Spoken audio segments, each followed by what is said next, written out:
ಚಿತ್ರದುರ್ಗದ ರೇಣುಕಾಸ್ವಾಮಿ ಕೊಲೆ ಪ್ರಕರಣಕ್ಕೆ ಸಂಬಂಧಪಟ್ಟಂತೆ ಕೋರ್ಟ್ನಲ್ಲಿ ಟ್ರಯಲ್ ಆರಂಭ ಆಗಿದೆ. ವಿಡಿಯೋ ಕಾನ್ಫರೆನ್ಸ್ ಮೂಲಕ ಪವಿತ್ರ ಗೌಡ ದರ್ಶನ್ ಹಾಜರಾಗಿದ್ದಾರೆ. ಸಾಕ್ಷಿ ಹೇಳೋದಕ್ಕೆ ಕೋರ್ಟ್ಗೆ ರೇಣುಕಾಸ್ವಾಮಿ ಅವರ ತಂದೆ ತಾಯಿ ಬಂದಿದ್ದಾರೆ.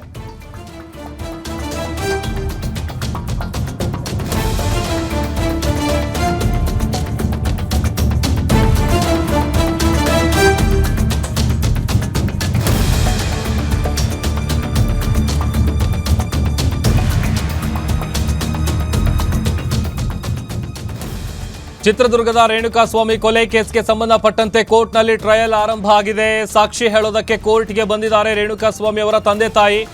ಸಾಕ್ಷಿಯನ್ನ ಹೇಳ್ತಾ ಇದ್ದಾರೆ ಕಾಶಿನಾಥಯ್ಯ, ರತ್ನಪ್ರಭಾ ಅವರು. ಸಾಕ್ಷಿ ವಿಚಾರಣೆಗೂ ಮುನ್ನ ಕೊಲೆಯ ಸ್ಥಳ ಪರಿಶೀಲನೆಗೆ ಮುಂದಾಗಿದ್ರು ಎಸ್ಪಿಪಿಗಳು. ಅದರ ಜೊತೆಗೆ ಹಿಂದೆ ಈಗ ಏನೆಲ್ಲ ನಡೆದಿತ್ತು ಅನ್ನುವಂಥದ್ದನ್ನ ಪ್ರತಿಯೊಂದು ನಾವು ಗಮನಿಸಿದ್ವಿ. ಈಗ ಸೆಷನ್ ಕೋರ್ಟ್ನಲ್ಲಿ ಟ್ರಯಲ್ ಆರಂಭ ಆಗಿದೆ. ವಿಡಿಯೋ ಕಾನ್ಫರೆನ್ಸ್ ಮೂಲಕ ಪವಿತ್ರ ಗೌಡ A1, A2 ದರ್ಶನ್ ಹಾಜರಾಗಿದ್ದಾರೆ. ಸಾಕ್ಷಿ ಹೇಳೋದಕ್ಕೆ ರೇಣುಕಾಸ್ವಾಮಿ ತಂದೆ ತಾಯಿ ಕೋರ್ಟ್ಗೆ ಬಂದಿದ್ದಾರೆ. ರೇಣುಕಾಸ್ವಾಮಿ ಅವರ ತಂದೆ ಕಾಶಿನಾಥಯ್ಯ, ಅವರ ತಾಯಿ ರತ್ನಪ್ರಭಾ ಇಬ್ರು ಕೂಡ ಹಾಜರಾಗಿದ್ದಾರೆ. ಎಲ್ಲ ಆರೋಪಿಗಳ ಹಾಜರಾತಿಯನ್ನ ನ್ಯಾಯಾಧೀಶರು ಪಡ್ಕೊಳ್ತಾ ಇದ್ದಾರೆ. ಹಣೆಗೆ ಕುಂಕುಮ ಇಟ್ಟು ನ್ಯಾಯಾಧೀಶರ ಮುಂದೆ ದರ್ಶನ್ ಅವರು ಹಾಜರಾಗಿದ್ದಾರೆ. ಪ್ರಕರಣದ 16, 17ನೇ ಆರೋಪಿ ಏನಿದ್ದಾರೆ ಅವರು ವಿಚಾರಣೆ ಗೈರಾಗಿದ್ದಾರೆ ಅನ್ನುವಂಥದ್ದು ಕೂಡ ಗೊತ್ತಾಗ್ತಾ ಇದೆ. ಆಮೇಲೆ ಹೇಳಿ ಕೇಳಿ ಯಾವಾಗ 2ನೇ ಬಾರಿ ದರ್ಶನ್ ಅವರು ಬೇಲ್ ಕ್ಯಾನ್ಸಲ್ ಆದಮೇಲೆ ಅಗೇನ್ ಜೈಲಿಗೆ ಹೋಗ್ತಾರೆ, ಅದಾದಮೇಲಿಂದ ಒಂದು ಸ್ವಲ್ಪ ಅವರಿಗೆ ಈ ದೇವ್ರಗಳ ಹತ್ರ ಪ್ರಾರ್ಥನೆ ಮಾಡ್ಕೊಳ್ಳೋದು, ಆಮೇಲೆ ಹಿಂದೆ ಎಲ್ಲ ಮೊನ್ನೆ ಎಲ್ಲ ಕೋರ್ಟಿಗೆ ಬಂದಂಥ ಸಂದರ್ಭದಲ್ಲಿ ಕೂಡ ಹಣೆಯಲ್ಲಿ ಕುಂಕುಮ ಇದ್ದಿದ್ದು ನಾವು ಗಮನಿಸಿದ್ವಿ. ಈಗ ಅಗೇನ್ ವಿಡಿಯೋ ಕಾನ್ಫರೆನ್ಸ್ ಮೂಲಕ ಹಾಜರಾಗಿರುವಂತಹ ದರ್ಶನ್ ಅವರು ಹಣೆಗೆ ಕುಂಕುಮ ಇಟ್ಕೊಂಡಿದ್ದಾರೆ. ಈಗ ಸದ್ಯ ಆ ಪ್ರೊಸೀಜರ್ಗಳೇನಿರುತ್ತೆ, ಟ್ರಯಲ್ನ ಪ್ರೊಸೀಜರ್ಗಳು ಅದು ನಡೀತಾ ಇದೆ. ಎಲ್ಲ ಆರೋಪಿಗಳ ಹಾಜರಾತಿಯನ್ನು ಪಡ್ಕೊಳ್ತಾ ಇದ್ದಾರೆ ನ್ಯಾಯಾಧೀಶರು. ಬಟ್ ಆದರೆ ಪ್ರಕರಣದ 16 ಮತ್ತು 17ನೇ ಆರೋಪಿಗಳು ವಿಚಾರಣೆ ಗೈರಾಗಿದ್ದಾರೆ ಅನ್ನುವಂಥದ್ದು ಗೊತ್ತಾಗ್ತಾ ಇದೆ. ಒಂದು ಕಡೆ ರೇಣುಕಾಸ್ವಾಮಿ ಅವರ ತಂದೆ ಕಾಶಿನಾಥಯ್ಯ, ತಾಯಿ ರತ್ನಪ್ರಭಾ ಇಬ್ಬರು ಕೂಡ ಸಾಕ್ಷಿ ಹೇಳೋದಕ್ಕೆ ಹಾಜರಾಗಿದ್ದಾರೆ. ಈಗ ರೇಣುಕಾಸ್ವಾಮಿ ಪೋಷಕರಿಂದ ಹೇಳಿಕೆಯನ್ನು ದಾಖಲು ಮಾಡಿಕೊಳ್ಳುವಂಥ ಕೆಲಸ ಆಗ್ತಾ ಇದೆ. ನ್ಯಾಯಾಧೀಶರ ಮುಂದೆ ರೇಣುಕಾಸ್ವಾಮಿ ಅವರ ಪೋಷಕರು ಸಾಕ್ಷಿಯನ್ನು ಹೇಳ್ತಾ ಇದ್ದಾರೆ.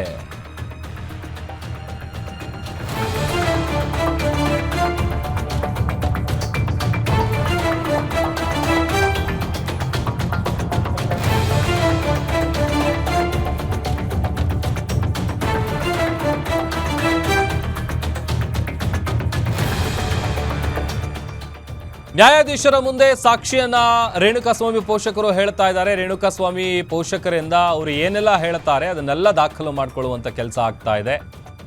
ಯಾಕಂತಂದರೆ ಈ ಕೊಲೆ ನಡೆದಿದ್ದು, ಅದಾದ ಮೇಲೆ ಹೋಗಿ ತಾವೇ ಸರೆಂಡರ್ ಆಗಿದ್ದು, ಆಮೇಲೆ ಒಂದಷ್ಟು ಜನ ನಾವೇ ಮಾಡಿದ್ವಿ ಹಣಕಾಸಿನ ವಿಚಾರವಾಗಿ ಅಂತ ಹೇಳಿದ್ದು, ಒಬ್ಬೊಬ್ಬರನ್ನ ಪ್ರತ್ಯೇಕವಾಗಿ ಕೂರಿಸ್ಕೊಂಡು ವಿಚಾರಣೆ ಮಾಡಿದಂಥ ಸಂದರ್ಭದಲ್ಲಿ ದರ್ಶನ್ ಅವರ ಇನ್ವಾಲ್ವ್ಮೆಂಟ್ ಈ ಕೇಸ್ನಲ್ಲಿದೆ ಅನ್ನುವಂಥದ್ದು ಹೊರಗಡೆ ಬರುತ್ತೆ.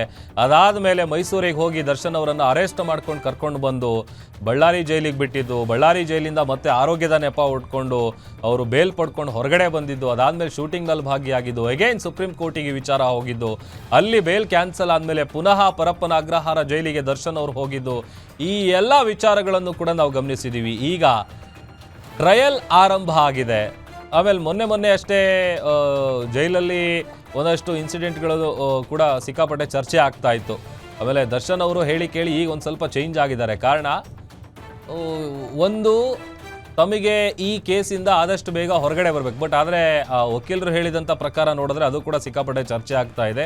ಹೇಳಿ ಕೇಳಿ ಪವಿತ್ರ ಗೌಡ ಮತ್ತು ದರ್ಶನ್ ಅವರು ಹೊರಗಡೆ ಬರಬೇಕಂತಂದರೆ ಹೆಚ್ಚು ಕಡಿಮೆ 1 ವರ್ಷ ಬೇಕು ಅನ್ನುವಂಥ ವಿಚಾರ ಅದು ವಕೀಲರ ಬಾಯಲ್ಲೇ ಬಂದಿದ್ದು ಒಂದು ರೀತಿ ಸಂಚಲನ ಸೃಷ್ಟಿ ಮಾಡಿತ್ತು. ಅದರ ಜೊತೆಗೆ ಈಗ ಏನೆಲ್ಲ ಸಾಕ್ಷಿಗಳನ್ನು ಹೇಳ್ತಾ ಇದ್ದಾರೆ ಅವ್ರ ತಂದೆ ತಾಯಿ, ಅದನ್ನೆಲ್ಲ ರೆಕಾರ್ಡ್ ಮಾಡ್ಕೊಳ್ಳುವಂಥ, ದಾಖಲು ಮಾಡ್ಕೊಳ್ಳುವಂಥ ಕೆಲಸ ಆಗ್ತಾ ಇದೆ. ಟ್ರಯಲ್ ಆರಂಭ ಆಗಿದೆ. ಅಸಲಿ ಆಟ ಈಗ ಶುರುವಾಗಿದೆ. ನ್ಯಾಯಾಧೀಶರ ಮುಂದೆಗೆ ಕಂಪ್ಲೀಟಾಗಿ ಏನೆಲ್ಲ ತಮಗೆ ಗೊತ್ತೋ ಆ ಸಾಕ್ಷಿಗಳನ್ನು ಮುಂದಿಡ್ತಾ ಇದ್ದಾರೆ. ಮೊದಲು ರತ್ನಪ್ರಭಾ ಅವರು ಹೇಳಿಕೆ ಕೊಟ್ಟಿದ್ದಾರೆ, ಅವ್ರ ತಾಯಿ ರೇಣುಕಾಸ್ವಾಮಿ ಅವರ ತಾಯಿ.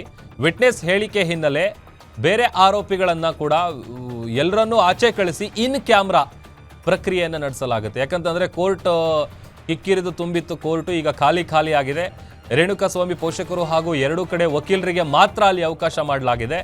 ಇನ್ ಕ್ಯಾಮ್ರಾ ಸ್ಟೇಟ್ಮೆಂಟ್ ಅವ್ರು ಏನು ಕೊಡ್ತಾರೆ, ಏನು ಸಾಕ್ಷಿಗಳು ಹೇಳ್ತಾರೆ ಅದೆಲ್ಲ ಇನ್ ಕ್ಯಾಮ್ರಾದಲ್ಲಿ ರೆಕಾರ್ಡ್ ಆಗುತ್ತೆ. ಹಾಗಾಗಿ ರೇಣುಕಾಸ್ವಾಮಿಯವರ ತಾಯಿ ರತ್ನಪ್ರಭಾ ಅವರೇನಿದ್ದಾರೆ ಅವರು ಮೊದಲ ಹೇಳಿಕೆಯನ್ನು ಕೊಟ್ಟಿದ್ದಾರೆ. ವಿಟ್ನೆಸ್ ಹೇಳಿಕೆ ಹಿನ್ನೆಲೆ ಬೇರೆ ಆರೋಪಿಗಳೆಲ್ಲರನ್ನೂ ಕೂಡ ಹೊರಗೆ ಕಳಿಸಿದ್ದಾರೆ. ಎಲ್ಲರನ್ನು ಆಚೆ ಕಳಿಸಿ ಇನ್ ಕ್ಯಾಮ್ರಾ ಪ್ರಕ್ರಿಯೆ ನಡೆಸೋದಕ್ಕೆ ತೀರ್ಮಾನ ಕೈಗೊಂಡಿದ್ದಾರೆ. ಕಿಕ್ಕಿರಿದು ತುಂಬಿದ್ದ ಕೋರ್ಟ್ ಈಗ ಖಾಲಿ ಆಗಿದೆ. ರೇಣುಕಾಸ್ವಾಮಿ ಪೋಷಕರು ಅದರ ಜೊತೆಗೆ ಎರಡೂ ಕಡೆ ವಕೀಲರೇನಿದ್ದಾರೆ ಅವರನ್ನು ಹೊರತುಪಡಿಸಿ ಉಳಿದೆಲ್ಲ ಆರೋಪಿಗಳು ಬೇರೆ ಕೇಸ್ಗಳಿಗೆ ಸಂಬಂಧಪಟ್ಟಂತೆ ಯಾರೆಲ್ಲ ಇರ್ತಾರೋ ಎಲ್ಲರನ್ನೂ ಕೂಡ ಹೊರಗಡೆ ಕಳಿಸೋದಕ್ಕೆ ಈಗ ತೀರ್ಮಾನ ತೆಗೆದುಕೊಂಡಿದ್ದಾರೆ ಅಂತ ಗೊತ್ತಾಗ್ತಾ ಇದೆ. ಈಗ ಆಲ್ರೆಡಿ ಇದಕ್ಕೆ ಬೇಕಾದಂಥ ಎಲ್ಲ ಸಿದ್ಧತೆಗಳನ್ನು ಕೂಡ ಮಾಡ್ಕೊಂಡಿದ್ರು. ಈಗ ಟ್ರಯಲ್ ಆರಂಭ ಆಗಿದೆ. ಅದರ ಪ್ರೊಸೀಜರ್ಗಳೇನಿದೆ ಅದು ಒಂದೊಂದಾಗಿ ನಡೀತಾ ಇದೆ.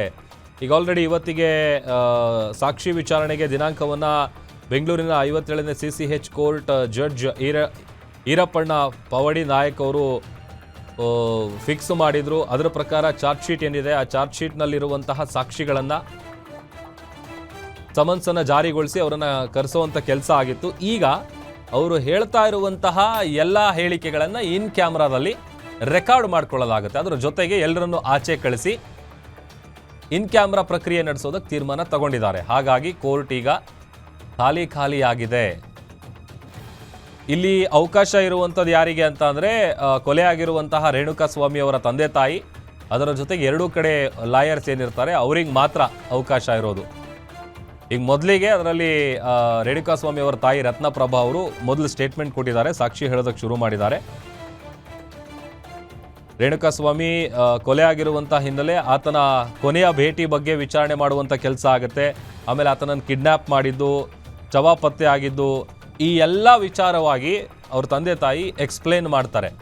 ಆತ ಯಾವಾಗ ಮನೆಯಿಂದ ಕಿಡ್ನ್ಯಾಪ್ ಆಗಿದ್ದ, ಆತ ಕೊನೆ ಬಾರಿಗೆ ಯಾವಾಗ ಮಾತನಾಡಿದ್ದ, ಅವನು ಓದಾದ್ಮೇಲೆ ಏನಾಗಿತ್ತು, ಈ ಥರದ್ದೆಲ್ಲ ವಿಚಾರಗಳನ್ನು ನ್ಯಾಯಾಧೀಶರ ಮುಂದೆ ರೇಣುಕಾಸ್ವಾಮಿ ಅವರ ತಂದೆ ತಾಯಿ ಎಲ್ಲವನ್ನು ಕೂಡ ಡೀಟೇಲ್ ಆಗಿ ವಿವರಣೆ ಕೊಡ್ತಾರೆ.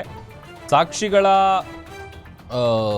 ಹೇಳಿಕೆ ಅಂದರೆ ಇವ್ರು ಏನು ಹೇಳಿಕೆಗಳನ್ನು ಕೊಡ್ತಾರೆ ಅದನ್ನೆಲ್ಲ ಇನ್ ಕ್ಯಾಮ್ರಾ ರೆಕಾರ್ಡ್ ಮಾಡುವಂತಹ ಪ್ರೊಸೀಜರ್ ಕೂಡ ಆಗುತ್ತೆ.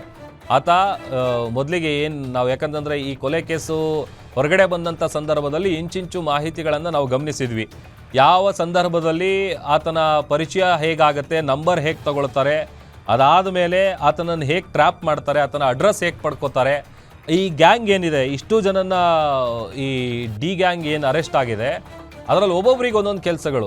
ಅಂದರೆ ಒಬ್ಬರು ಆತನನ್ನು ಕಿಡ್ನ್ಯಾಪ್ ಮಾಡಿಕೊಂಡು ಬೆಂಗಳೂರಿನ ಪಟ್ಟಣಗೆರೆ ಶೆಡ್ಗೆ ಕರ್ಕೊಂಡು ಬರೋದು, ಅದಾದಮೇಲೆ ಇಲ್ಲಿಗೆ ಬಂದ ಅಂತ ಅಂದಮೇಲೆ ಇಲ್ಲಿ ಬೆಂಗಳೂರಲ್ಲಿ ಯಾರೆಲ್ಲ ದರ್ಶನ್ ಅವ್ರಿಗೆ ಸಾಥ್ ಕೊಟ್ಟಿದ್ರು, ಅಲ್ಲಿ ಗಲಾಟೆ ಹೇಗೆ ನಡೆದಿತ್ತು, ಅದಾದಮೇಲೆ ಈತ ರೇಣುಕಾಸ್ವಾಮಿ ಕೊನೆ ಬಾರಿಗೆ ಪೋಷಕರ ಜೊತೆಗೆ ಯಾವಾಗ ಮಾತಾಡಿದ್ದ, ಯಾವಾಗ ಹೋಗಿದ್ದ, ಎಲ್ಲ ವಿಚಾರಗಳನ್ನು ಕೂಡ ವಿವರಣೆ ಕೊಡುವಂಥ ಅಂದರೆ ಇನ್ ಡೀಟೇಲ್ ಆಗಿ ಎಕ್ಸ್ಪ್ಲೇನ್ ಮಾಡುವಂತಹ ಕೆಲಸವನ್ನು ಇಲ್ಲಿ ರೇಣುಕಾಸ್ವಾಮಿ ಅವರ ತಂದೆ ತಾಯಿ ಮಾಡ್ತಾರೆ.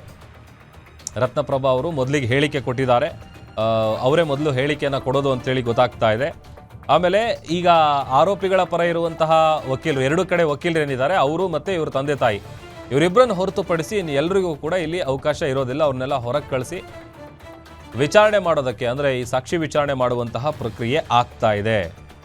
ಇಬ್ಬರ ಹೇಳಿಕೆ ಮುಗಿದ ಮೇಲೆ ಮತ್ತೆ ಕೆಲವು ಸಾಕ್ಷಿಗಳಿಗೆ ಸಮನ್ಸ್ ಕೊಡುವಂಥ ಕೆಲಸ ಆಗುತ್ತೆ. ಈ ಪ್ರೊಸೀಜರ್ ನೋಡುವಂಥ 272 ಸಾಕ್ಷಿಗಳಲ್ಲಿ ಮುಖ್ಯ ಸಾಕ್ಷಿಗಳ ವಿಚಾರಣೆಯನ್ನು SPPಗಳು ನಡೆಸ್ತಾರೆ. ಟ್ರಯಲ್ ಮಾಡುವಂಥ ಸಂದರ್ಭದಲ್ಲಿ 272 ಸಾಕ್ಷಿಗಳು ಏನು ಕಲೆ ಹಾಕಿದ್ದಾರೆ, ಚಾರ್ಜ್ ಶೀಟಲ್ಲಿ ಉಲ್ಲೇಖ ಆಗಿರುವಂಥ ಸಾಕ್ಷಿಗಳು, ಅದರ ಜೊತೆಗೆ 272 ಸಾಕ್ಷಿಗಳು, ಇದೆಲ್ಲದರ ಬಗ್ಗೆ ವಿಚಾರಣೆಯನ್ನು SPPಗಳು ನಡೆಸ್ತಾರೆ. ಆರೋಪಿಗಳ ಪರ ವಕೀಲರು ಎಲ್ಲ ಸಾಕ್ಷಿಗಳನ್ನು ಪಾಟಿ ಸವಾಲಿಗೆ ಒಳಪಡಿಸ್ತಾರೆ. ಅದಾದ ಮೇಲೆ ಈ ಥರದ ಒಂದೊಂದೇ ಪ್ರೊಸೀಜರ್ಗಳು ಈಗ ಶುರು ಆಗಿದೆ.